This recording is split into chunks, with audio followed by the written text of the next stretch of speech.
Hello everyone, welcome to let's uncomplicate. My name is Geeta. आज मैं फिर आप लोगों के सामने आई हूँ क्लास 5th की एनसीईआरटी की बुक ईवीएस को लेकर, और इसमें हम जो है नेक्स्ट चैप्टर्स करेंगे। उम्मीद करती हूँ कि आप लोग सभी अच्छे होंगे, और सबसे बड़ी बात, आप अपने प्रिपरेशन अच्छे से कर रहे होंगे, क्योंकि सीटेट का एग्ज़ाम आप ज़्यादा दूर नहीं हैं। जल्द ही आपके नोटिफिकेशंस आ जाएंगे, तो आप अपनी तैयारी शुरू कर दीजिए। एग्ज़ाम का वेट करने की कोई ज़रूरत नहीं है। अपना धीरे धीरे पढ़ते रहेंगे तो आप ज़रूर ये एग्ज़ाम क्लियर कर लेंगे। बहुत बड़ी बात नहीं है। आपके सामने पूरा मैं टू द पॉइंट्स में एक एक चीज़ क्लियर करवाऊंगी। आपका काम बस इतना है कि आप इसको अच्छे से पढ़ लें। तो चलिए स्टार्ट करते हैं। और एक सबसे बड़ी बात, अगर आपको वीडियो पसंद आए तो लोगों के साथ शेयर कीजिए, ताकि आपके साथ साथ जो भी लोग देख रहे हैं, आपके साथ साथ औरों को भी इसका फ़ायदा मिल सके। और जितने से ज़्यादा लोगों को फ़ायदा मिलेगा तो ही मेरी मेहनत जो है सफल हो पाएगी। मुझे लगेगा कि हाँ, कुछ मैंने किया है और इससे लोगों को फ़ायदा मिला है। तो चलिए हम स्टार्ट करते हैं। जो आज हम चैप्टर लेंगे वो हमारा चैप्टर है, आप लोगों को पता ही है, ये क्लास 5th चल रही है। क्लास 4th हमारे क्लास 5th का जो है हमारे क्लास 4th कंप्लीट हो चुकी है, क्लास 5th हमारी स्टार्ट हो चुकी है, जिसमें आज हम जो चैप्टर कवर करेंगे वो वो हमारा चैप्टर कौन सा है? Chapter 4 to 6। ये हमारा जो है आज हमारा कंप्लीट हो जाएगा। तो चलिए स्टार्ट करते हैं। चैप्टर 4 जो है, इसके अंदर है खाए आम 12 महीने। आपको इस चैप्टर से ही जो है क्लियर हो रहा होगा, खाए आम 12 महीने।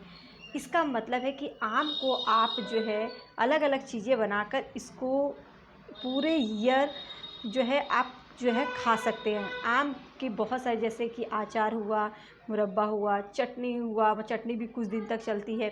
तो आम को जो है ऐसी क्या चीज़ें बनाएं जिससे कि आप पूरे टाइम तक जो है खा सकें, इस चैप्टर में जो है हम यही देखेंगे। तो चैप्टर क्वेश्चंस काफ़ी इससे आते हैं, देखते हैं कि क्या क्या क्वेश्चंस बनते हैं। तो सबसे पहले जो है इसके अंदर आप एक चीज़ जान लीजिए कि इसके अंदर जो बताया गया है, एक चिट्टी बाबू चिन्ना बाबू आंध्र प्रदेश के आत्रेयपुरम में रहते थे। मतलब क्वेश्चन आपसे पूछा जा सकता है इस चैप्टर में। बहुत ही मेन कैरेक्टर जो है चिट्टी बाबू और चिन्ना बाबू, ठीक है, चिन्ना बाबू, ये जो है कहाँ के रहने वाले थे? तो याद रखिएगा, ये जो है आपके ये आंध्र प्रदेश में रहने वाले थे, आंध्र प्रदेश के आत्रेयपुरम में। ओके। तो नेक्स्ट जो है, आंध्र प्रदेश में आम पापड़ को क्या कहा जाता है? हर जगह आम पापड़ कहा जाता है, कहीं पर कुछ, लेकिन आंध्र प्रदेश में आम पापड़ का एक नाम दिया जाता है, आमड़ी तांड्रा। आमड़ी तांड्रा जो है इसे कहते हैं, ठीक है। अब बात आती है कि आम पापड़ को बनाने में मतलब कितने हफ्ते लगते हैं। तो आपको पता होना चाहिए कि आम पापड़ को बनाने में जो है पूरे पूरे लगभग 1 महीना लग जाता है। हफ्ते की बात की गई है, तो मतलब कि कितने पूरे हफ्ते लगते हैं? 4 हफ्ते। नेक्स्ट क्वेश्चन है, आम पापड़ बनाने में लगने वाला सामान। आपको कई सामान की लिस्ट दे दी जा सकती है, इसमें से पूछा जा सकता है आम पापड़ में कौन सा सामान इसमें से ये जो है इस्तेमाल नहीं हो सकता। तो आपको ये पता होना चाहिए इसके लिए कि सबसे पहले इस्तेमाल क्या क्या होता है। तो देखिए, चटाई, कैजुरीना पेड़ के डंडे, एक कैजुरीना एक पेड़ है, उसके डंडों का इस्तेमाल होता है। नारियल से बनी रस्सी का इस्तेमाल किया जाता है। गुड़ और चीनी को, मतलब कि अगर आम पापड़ बनाएं तो उसमें गुड़ और चीनी ज़रूर मिलाएंगे। बस आम पापड़ आम की ही मिठास से वो मीठा नहीं हो जाता है। और एक बहुत ही मेन चीज़ जो है आम, मतलब इन 5 चीज़ों की ज़रूरत होती है आमड़ी तांड्रा बनाने में। आमड़ी तांड्रा है क्या? आम पापड़ है। आमड़ी तांड्रा का प्रयोग आम पापड़ के लिए किस स्थान पे किया जाता है या किस राज्य में किया जाता है? तो वो है आंध्र प्रदेश में, ठीक है। पुणे से कोलकाता तक ले जाने में कितना समय लगता है? पुणे से कोलकाता तक जाने में जो है समय लगता है वो 2 दिन का समय लगता है। तो आगे बढ़ते हैं। आगे क्या इसमें बताया गया है? सबसे बड़ी बात, शीशियाँ में अचार रखने से पहले उसमें धूप में सुखाया क्यों जाता है? It's very important. कई बार जो है ये क्वेश्चंस पूछा गया है कि शीशियों को क्यों सुखाया जाता है। तो शीशियों को सुखाने का मेन कारण क्या होता है? क्योंकि उसमें नमी ना रह जाए। नमी रहेगी तो वो जो भी चीज़ हम रखेंगे वो जो है ख़राब हो जाता है। चीज़ों को थोड़े दिन कैसे बचा के जो है रखा जा सकता है? चीज़ों को थोड़े दिन बचा कर कैसे रखा जाता है, कुछ चीज़ें हैं उनको किस तरीके से आप इस्तेमाल करें, कि किस तरीके से रखें कि उनको लंबे समय तक इस्तेमाल कर सकें। ये आपको ये माइंड में रख के पढ़ना है कि ये क्लास 5th की एनसीईआरटी है, उसमें बच्चों को बताया गया है, लेकिन आप पेपर 1 देंगे तो आपसे इन सब चीज़ों को पूछा जा सकता है। ठीक है। जैसे दूध को बचाने के लिए हम उबाल कर रखते हैं। अब कच्चा दूध ऐसे ही नहीं रख सकते, उबाल कर रखेंगे तो मतलब कुछ दिन रख सकते हैं। प्याज और लहसुन को हमेशा हम सूखे स्थान पर रखते हैं। धनिया को जो है हम हमेशा अगर गीले कपड़े में बांध कर रखें तो वो काफ़ी टाइम तक रह सकता है। इसी प्रकार चावल को जो है हम एक कंटेनर में जिसमें पानी भरा जाता है उसमें रख सकते हैं। ठीक है। ये देखिए, अगर आपको पता हो, ये जो कटिंग है ये एनसीईआरटी की बुक की है, इसलिए आपसे इसे पूछा जा सकता है। पके हुए चावल को देखो गीले कपड़े में लपेट कर रखते हैं, हरा धनिया उबालते हैं, प्याज लहसुन खुले में रखते हैं नमी से। यहाँ पर हमें ये जो है मिलान करना है। ये मत सोचिएगा दूध को एक कटोरे में डालकर पानी के बर्तन में रख देना। नहीं, दूध को किस में रखा जाता है, दूध को हम उबालते हैं। ठीक है। हरा धनिया एक कटोरे में डालकर पानी के बर्तन में उसको जो है हम रख सकते हैं, खुले में रखते हैं नमी से बचाकर। पके हुए चावल को हम कैसे रखते हैं। प्याज और लहसुन को जो है हम कैसे रखते हैं, तो प्याज और लहसुन को हम खुले में रखते हैं, उसको नमी से बचाकर। हरा धनिया को जो है कैसे रखा जाता है, गीले कपड़े में जो है इसको लपेट कर रख सकते हैं। पके हुए चावल को, अगर आपको कच्चे चावल को तो आप एक कंटेनर में बंद कर सकते हैं, लेकिन पके हुए चावल को आप एक कटोरे में डाल कर रखेंगे जिसमें पानी का बर्तन हो, तो वो चावल जो है आपका जल्दी ख़राब नहीं होगा। उम्मीद करती हूँ कि ये आपको अच्छे से क्लियर हो गया होगा। तो इसके साथ साथ इन चीज़ों को भी थोड़ा सा पढ़ लेना, एक दो अलग है। चलिए आगे बढ़ते हैं। नेक्स्ट चैप्टर जो है हमारा, ये चैप्टर 5th है। चैप्टर 5th में जो है बीजों के बारे में बताया गया है, कौन कौन से बीज रहित होते हैं, चीज़ें रहती हैं, कौन सी सब्जी बीज रहित होती है, किस में बीज होती है, इनके बारे में हम पढ़ेंगे। बहुत ही ईजी चैप्टर है। तो इसमें सबसे पहले जान लीजिए कि जो आपका है बीज रहित फलों के नाम आपको पता होना चाहिए। टेस्ट में बहुत सारा ज़रूरी नहीं है कि जो मैंने लिखा है यही दे, ये तो मैंने एनसीईआरटी का लिया हुआ है आपसे, लेकिन ये जनरल में पूछ सकता है कि बीज रहित फलों के नाम, मतलब कि किसमें जो है बीज नहीं होते हैं, तो ये आपको पता होना चाहिए। जैसे कि अंगूर में बीज नहीं होता, केला, पाइनएप्पल जिसमें बीज नहीं होते हैं। जिस भी सब्जी में बीज मिलता है वह फल अगर सब्जी में बीज मिलती है, अगर कोई सब्जी है जिसमें बीज मिलता है तो वो सब्जी नहीं होती, याद रखना, वो फल है। ठीक है। तो आपको एक पूछा जा सकता है कि अगर मान लो कोई सब्जी का मैं नाम लेती हूँ, कद्दू फल है या सब्जी, तो याद रखिएगा कद्दू में बीज होता है, तो वो हमारा क्या हुआ, हमारा वो क्या है, तो अगर सब्जी में बीज मिलता है तो वह फल होता है, ना कि सब्जी। तो कद्दू क्या है, एक प्रकार का फल है। टमाटर क्या है, एक प्रकार का फल है। तो ये सब चीज़ें आपको छोटी छोटी चीज़ें जो है माइंड में रखने की ज़रूरत है। ठीक है। जैसे लेडी फिंगर क्या है, उसमें बीज मिलता है, ये हमारा क्या है, फल है। लेडी फिंगर को फल बोला जाएगा। आम सबसे बड़े बीज का नाम क्या होता है, आम। अब इसी प्रकार सबसे छोटे बीज का नाम क्या है, तो याद रखिएगा क्यूमी, जीरा। क्या नाम है, जीरा, सबसे छोटे बीज का नाम। ठीक है। आगे बढ़ते हैं। आगे जो है कौन सी चीज़, मतलब कौन सी सब्जी या फल कहाँ से आया है, ये बहुत ही इम्पॉर्टेंट है, इसे बहुत बार क्वेश्चंस आए भी हैं। तो आपको पता होना चाहिए जो मटर है और पत्ता गोभी है वो कहाँ से आया है, यूरोप से। टमाटर और आलू मिर्ची ये कहाँ से आया है, ये दक्षिण अफ्रीका से। भिंडी और कॉफ़ी इसी प्रकार अफ्रीका से आया है। टमाटर आलू मिर्ची जो है दक्षिण अमेरिका से आया है, दक्षिणी अमेरिका से। पालक हुआ, मूली हुआ, बैगन, संतरा, आम, ये जो है हमारे भारत का ही है। तो उम्मीद करती हूँ कि ये सब क्लियर हो गए होंगे आपको। आपके सामने टू द पॉइंट्स में नोट्स का इसका ज़रूर फ़ायदा उठाइएगा, बाकी आपकी मर्ज़ी, हम तो अपना काम कर देंगे बस। ठीक है। इस चैप्टर में बहुत ही एक इम्पॉर्टेंट चीज़ बताई गई है, शिकारी पौधा, जिसे हम कीटभक्षी पौधा भी कहते हैं, इंग्लिश में इसे पिक्चर प्लांट कहते हैं। ठीक है। तो कुछ पौधे ऐसे भी होते हैं जो चूहा, मेंढक, कीड़े मकोड़े और छोटे जीवों का शिकार करते हैं, उसे क्या कहते हैं, निफेंथस, मतलब वो क्या होता है, शिकारी पौधा। ठीक है। फेमस निपेंथस ये पाया कहाँ जाता है, यह ऑस्ट्रेलिया में जो निपेंथिस है ये कहाँ पे, ऑस्ट्रेलिया में। ये पूछा जा सकता है क्वेश्चन। इंडोनेशिया और भारत के किस राज्य में पाया जाता है, तो भारत के मेघालय राज्य में पाया जाता है। ठीक है, इसके बारे में हम कुछ चीज़ें और जान लेते हैं। देखिए थोड़ा सा इसको देख लीजिए, ये आपके एनसीईआरटी का ही है। शिकारी पौधा, कुछ ऐसे पौधे भी होते हैं जो चूहों को, मेंढक, कीड़े मकोड़े और छोटे जीवों का शिकार करते हैं। तो आपसे इस तरीके से क्वेश्चन बनता है कि वो कौन सा पौधा है जो चूहा, मेंढक, कीड़े मकोड़े और छोटे जीवों का शिकार करते हैं, तो उसको हम क्या कहते हैं, उनको शिकारी पौधा मतलब कि निपेंथिस कहा जाता है। सबसे ज़्यादा जो मशहूर निपेंथिस है ये कहाँ पर, ऑस्ट्रेलिया में, इंडोनेशिया में। लेकिन निपेंथिस जो है भारत राज्य में कहाँ पर पाया जाता है, तो याद रखिएगा भारत में जो है ये मेघालय राज्य में पाया जाता है। इसका आकार जो होता है लंबे घड़े जैसा होता है। ये अगर ये याद रखेंगे, पिक्चर बहुत ही अच्छा होता है याद, लंबे समय तक याद रखने का। ये जो है हमारा घटकर्णी पौधा है, निपेंथिस बोल लो, शिकारी पौधा बोल लो, तो ये भारत में कहाँ पर पाया जाता है, तो ये भारत के मेघालय राज्य में पाया जाता है। जिसके ऊपर पत्ती का, ये देख सकते हैं, एक ढक्कन लगा होता है।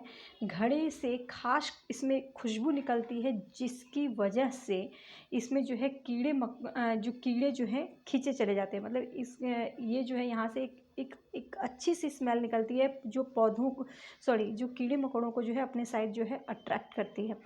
तो इसकी वजह से वो उसमें खींचे चले जाते हैं, और पौधे के ऊपर जैसे ही पहुंचते हैं कीड़े के अंदर फंस जाते हैं। वो पौधा है, मतलब ये घड़ा जैसा, इसमें फंस जाते हैं और बाहर नहीं निकल पाते। आप इस पिक्चर में इसको इस तरीके से देख सकते हैं।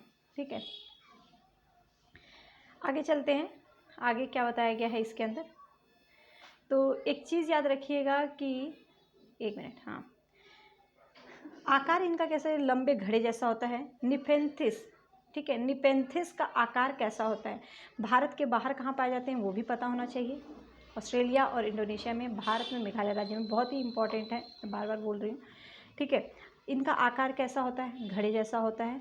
ऊपर पत्ती का ढक्कन होता है। घड़े से खास खुशबू निकलती है, जिसे कीड़े मकोड़े इसमें खींचे चले जाते हैं। बाकी आपको जो निपेंथिस द्वारा भोजन बनाते हैं, और नाइट्रोजन की मात्रा जो है, इसको नाइट्रोजन की मात्रा की पूर्ति के लिए जो है ये काम कर ये जो है करते हैं। ठीक है, आगे बढ़ते हैं।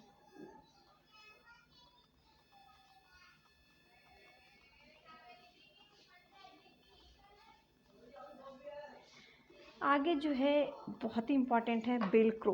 बेलक्रो क्या होता है, वैसे अगर आपको पता है तो कमेंट सेक्शन बताइएगा। बेलक्रो बहुत लोगों को पता होगा, छोटा छोटा जो एक बीज टाइप का होता है, उस पर कांटे लगे होते हैं। हम पढ़ लेते हैं। बेलक्रो की खोज जो है कब और किसने की थी, पता होना चाहिए। 1948 में जॉर्ज मेस्ट्रल नामक एक आदमी ने की थी। इसकी घटना को जो है यहाँ पर आप पढ़ सकते हैं।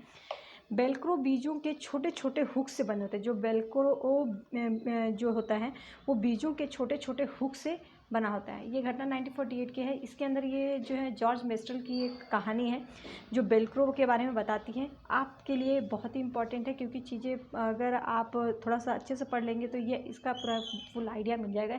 कटिंग रखने का मेरा मेन मकसद यही रहता है एनसीईआरटी के बुक का, कि आप उसको देखें और अपने माइंड में लंबे टाइम तक रख सकें। ठीक है, आगे बढ़ते हैं। जो हमारा नेक्स्ट चैप्टर है वो है हमारा चैप्टर 6। ठीक है, तो चैप्टर 6 जो है बूंद बूंद दरिया, बहुत ही इंपॉर्टेंट चैप्टर है। क्या है, बूंद बूंद दरिया। अब इसको देखते हैं इस चैप्टर में क्या बताया गया है। तो चैप्टर 6 में जो है घड़सी सीसर के बारे में बताया गया है। घड़सी एक राजा का नाम था। घड़सी सीसर यहाँ पे लिखा हुआ है।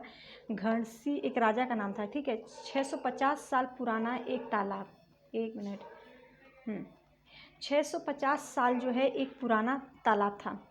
घड़सी सीसर जो है ये एक तालाब मतलब के बारे में इस चैप्टर में बताया गया है कि 650 साल पुराना जो है एक तालाब का नाम था। जैसलमेर के जो राजा थे घड़सी ने लोगों के साथ मिलकर जो है इसको जो है बनाया था। इसको कहा जाता है कि ये 9 तालाबों का समूह था। ये एक एक पॉइंट इम्पॉर्टेंट है, क्योंकि आपसे जो है जो क्वेश्चन है आजकल जो है वैसे पूछे जा रहे हैं क्या फैक्ट्स देकर, उसमें से पूछ सकते हैं कि कौन सा इसमें से सही नहीं है। तो आपको पता होना चाहिए घड़सी सीसर जो है एक तालाब का नाम था। इसका नाम इसलिए ये था क्योंकि वो घड़सी सीसर में जो एक राजा थे उनका नाम घड़सी था, उन्होंने जो है इस तालाब का निर्माण करवाया था। और ये 9 तालाबों का समूह था। इसमें जब एक तालाब में पानी भर जाता तो पानी बाहर बहकर दूसरे तालाब में चला जाता है। इसके बाद तीसरे तालाब में, मतलब जैसे जैसे तालाब भरता जाएगा उसके बाद जो है दूसरे तालाब में उसका पानी चलता जाएगा। इस तरह से 9 तालाब जो है भरते थे। तो घड़सी सीसर जो है 9 तालाबों का समूह था। घड़सी नाम का एक राजा ने इसे बनवाया था, ये आपको पता होना चाहिए। और कितना पुराना, 650 साल। इस तरह 9 तालाब भर जाते थे। ये सब आपस में जो है जुड़े हुए होते थे। ठीक है, आगे चलते हैं। अलबरूनी, जो इस तालाब के बारे में जिस लेखक ने व्याख्या की है उसका नाम जो है अलबरूनी, बहुत ही इम्पॉर्टेंट है। अलबरूनी आए कहाँ से थे? तो अलबरूनी जो है उज्बेकिस्तान से आए हुए एक यात्री थे। अलबरूनी कहाँ से आए थे? उज्बेकिस्तान से। ये हैं अलबरूनी महाशय, जिन्होंने हम तालाबों के भारत में आए हुए एक लेखक थे, जो कि मुग़लों के टाइम पे आए थे। और इन्होंने जो है भारत में किसका वो किया था? भारत में जो है तालाबों की व्याख्या बहुत ही अच्छे से की है। अलबरूनी ने तालाबों के बारे में लिखा है, यहाँ के लोग तालाब बनाने में जो है बहुत ही माहिर है। तो अलबरूनी ने किस चीज़ के बारे में व्याख्या की है? तालाब के बारे में। बहुत सारी चीज़ें देख सकते हैं, उसमें से पूछा जा सकता है, तो आपका आंसर होना चाहिए तालाब।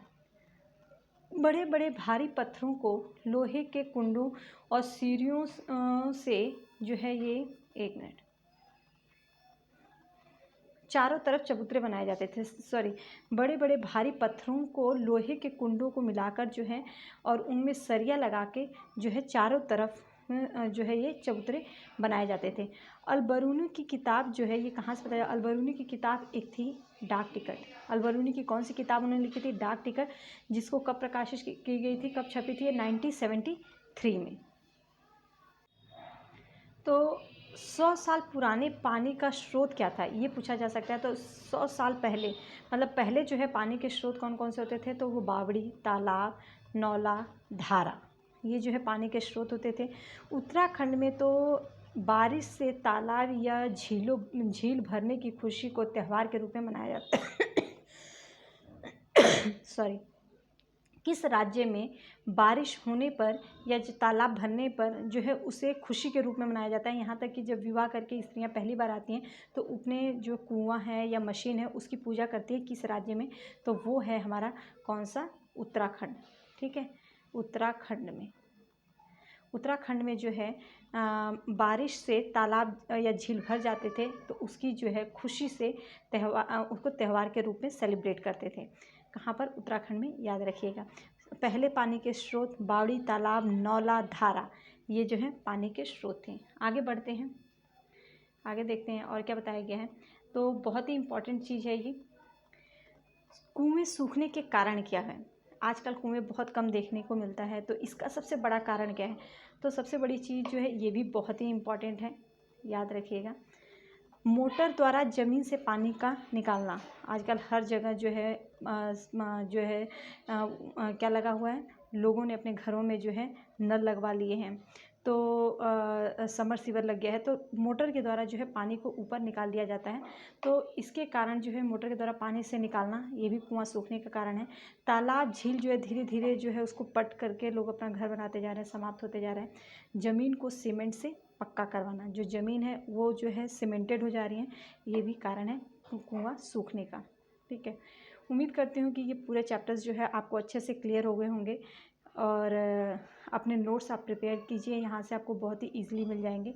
अगर पसंद आए तो लोगों के साथ शेयर कीजिए ताकि औरों को भी इसका फ़ायदा मिल सके।